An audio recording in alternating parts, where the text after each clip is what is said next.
नमस्कार मंडळी, स्वागत आहे तुमचे आमच्या कल्याणी फार्मच्या नवीन व्हिडिओमध्ये। नमस्कार मंडळी, तर तुम्ही आज कल्याणी फार्मच्या ह्या ॲक्टिव्हिटीमध्ये तुमचं स्वागत आहे। आणि तुम्ही बघू शकता माझ्या हातामध्ये हा रतांबा आहे आणि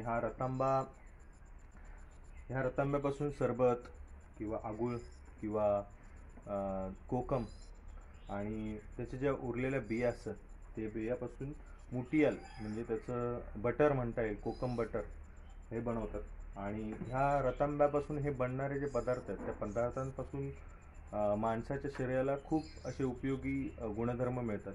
ते म्हणजे त्याच्या रक्तामधली साखर कमी होते, वजन कमी होतं माणसाचं, परत त्याच्या पचनशक्तीवरती म्हणजे आपल्या पचनशक्तीला पण हे खूप चांगलं आहे, गुणवर्धक आहे। त्वचा पण खूप चांगली होते, जर का तुम्हाला काही प्रॉब्लेम असतील त्वचेचे तर ते पण चांगले होतात।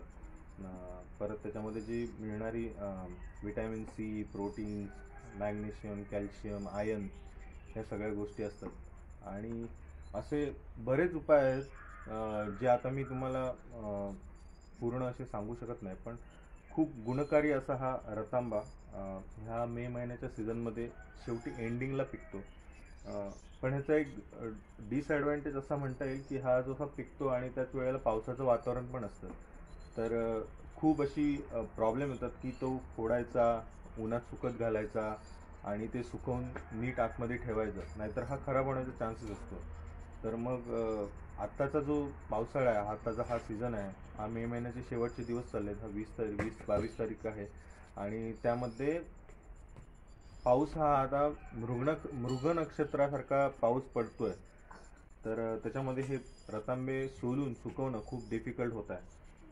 तर चला आपण आता ही प्रोसेस जी आहे तर ती कशी फॉलो करणार। तर हे रतांबे आहेत, हे रतांबे असे फोडायचे आहेत आणि फोडल्यानंतर त्यामध्ये काही रस निघतो, तर तो रस असतो तो आपण आगूळ बनवतो। आणि ह्या बिया ज्या तुम्ही बघत असाल की कोकमचा आगूळ असतो तो एकदम असा लाल असतो, आपण हे बिया काढल्यानंतर हा पांढरट दिसतो। आणि ही असतात ती कोकमच्या वरच्या कवर, तर ही जी कवर असतात ते आपण जनरली आतमध्ये सुकत आतमध्ये ठेवतो, जेणेकरून ते तर तुम्ही आता बघत असाल की मी कोकमचे जे हे आहेत ते मी तुपामध्ये ठेवतोय, त्याचे जे वरचे टर्फल आहे ते खाली ठेवतोय। तर हे सगळे असे फोडून झाल्यानंतर ह्याचा जो रस आहे तो रस ह्या रसामध्ये थोडी साखर म्हणून आपण प्रिझर्वेटिव्ह म्हणून वापरतो। आणि जेव्हा आपण सरबत करत असतो त्यावेळी आणि जेव्हा आपण आगूळ करत असतो त्यावेळी त्याला मीठ घालतो। आणि हे मीठ घातल्यानंतर हे जशी साखर सरबतामध्ये प्रिझर्वेटिव्ह असते तसं मीठ हे आगळामध्ये प्रिझर्वेटिव्ह असतं। आणि हे नॅचरल प्रिझर्वेटिव्ह वापरून आपण ह्या गोष्टी स्टोअर करायचा प्रयत्न करतो। आणि तुम्ही जर बघत असाल हे पांढरं दिसते, पण जेव्हा आगूळ असतो लाल असतो, तर त्याच्यामध्ये कसं असतं की ह्याचा रस जो गळतो त्या रसामध्ये आपण हे लाल कलरचं त्याचं कवर जे आहे ते बुडवतो, म्हणजे त्यातला जो रस असतो तो त्याच्यामध्ये उतरतो आणि तो त्याचा कलर लाल होतो। आणि हे लाल झालेला रस आपण 2 ते 3 वेळा ह्या कोकमाला लावतो आणि ती कोकमं सुकून अशी आवळली जातात। आणि त्या कोकमामध्ये जेव्हा आपण ते माशामध्ये वापरतो किंवा जर का तुम्ही त्याचं नुसतं पाणी घेत असाल मिक्स करून, तर त्यामध्ये पण ती वापरून आपण त्याचं ते छानसा त्याचा सरबत किंवा त्याचं आगळ पाणी म्हणून किंवा कोकम कढीमध्ये म्हणून वापरतो आणि त्यावेळी त्याचा कलर दिसून येतो। तर मंडळी, कोकणातील ऑर्गॅनिक पद्धतीने उगवलेले फ्रेश आणि चविष्ट प्रोडक्ट मागवण्यासाठी कॉन्टॅक्ट करा कल्याणी फार्मच्या या व्हॉट्सअप नंबरवरती। तर मंडळी तुम्ही बघताय की कोकम कशी फोडली जातात।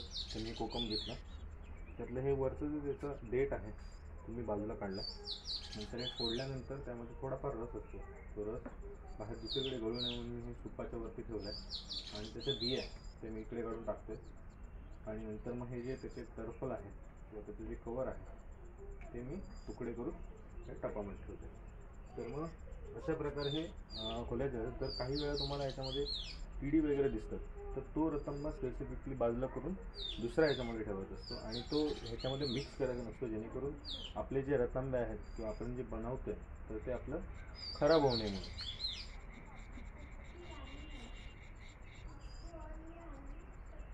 बघतच असाल की हे कशा पद्धतीने किंवा कशा पद्धतीने मांडले जाते. ह्यामध्ये मी रतांबे ठेवले आहेत, ते टोपलीमध्ये ठेवले जेणेकरून त्यामध्ये जर पाणी असेल तर ते गळून जाईल. म्हणजे बाहेरचं जे आम्ही धुतले रतांबे त्यामुळे. नंतर मग हे सूप आहे जे बांबूपासून बनवलेलं असतं आणि खाली हा पाण्याचा टब आहे. जेव्हा हे वरती सूपमध्ये आपण ठेवतो त्याचा रस खाली गळतो. जो आंबट बनवणार आहे, जो त्यातून येणारा जो कोकम आगळ बनवणार आपण, तो रस खाली गळतो आणि हे जे टर्फल आहे ते दुसऱ्या डब्यात ठेवते. म्हणजे जेणेकरून ते ह्या तिन्ही गोष्टी सेपरेट राहतात.